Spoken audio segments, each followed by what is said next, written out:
Morning, guys.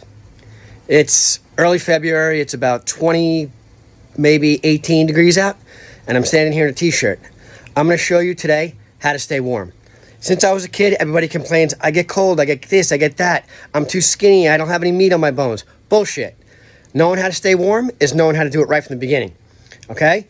First thing, wear a tight t-shirt. Don't let air get sucked up in your lower back when you move. Wear something tight. It shouldn't be cotton. It should be a merino wool or something along those lines. There's a bunch of merino wool here from Sitka. You can get it from a lot of different manufacturers today. You can get it from LL Bean. You probably get it in Costco. But again, that first layer has got to be tight. Got to be something other than cotton. Right now I have cotton. I'll be changing that. Didn't want to stand half naked out in the 20-degree weather. I am freezing, so let's get this thing going. All right. If you look, I am a Sitka fan. It doesn't have to be Sitka. There's First Light, there's Kuyud, there's a bunch of other stuff. But after your first layer, you want to use a good mid layer. And again, I'm using a mid layer that is medium weight. I'm going to be walking today in a pheasant field, so I don't need to have the heaviest clothing on. Even though it's 20 degrees, I'm not going to be that cold. So let me throw this on real quick, and we'll continue with the next layer. If I was going to be sitting in a tree stand, guys, I would be wearing a heavy layer. But again, I'm going to be walking most of the day. I'm going with a mid layer and something I could strip down if I need to. All right, mid layer done. On top of the mid layer, I'm using a puffer coat, okay? Now, I'm going to be walking through some bramble and things like that. This doesn't have a lot of, resistance to that. Depending on where you're going, you might want to use something a little bit more scratch resistant or tear resistant, but I'm using the puffer coat right now because I'm worried about the cold. I'll put something over the top that can handle, any of the thorns. All right, already I'm feeling better in this 20 degrees.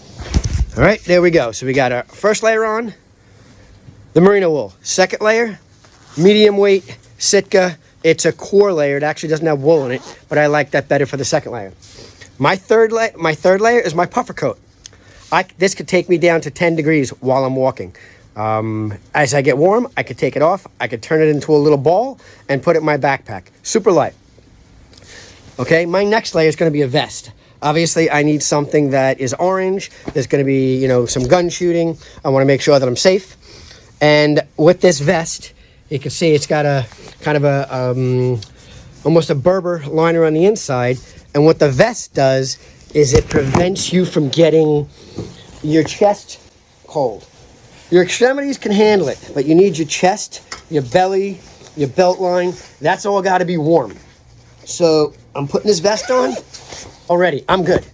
I mean, I'm not even, walking yet, but I'm solid warm.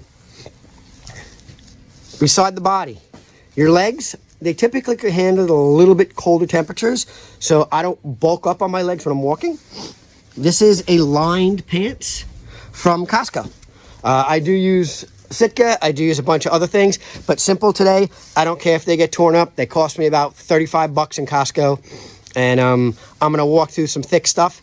If they get torn up, they get torn up. No big deal.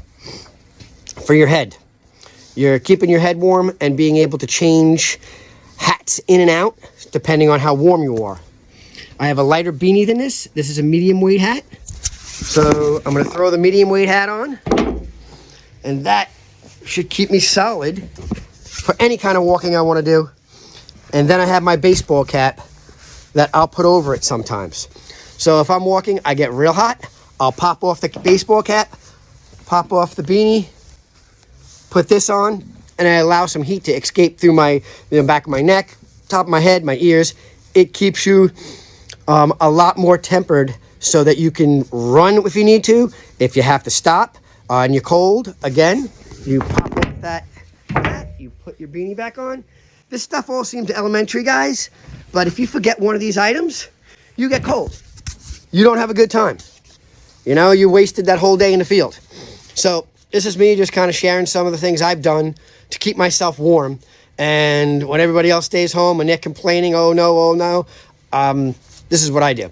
Feet is a whole nother story. I'm going to have a whole nother video for how to keep your feet warm. A lot of guys make that mistake. Anyway, I'm heading out. We'll catch you when I get back. Be good.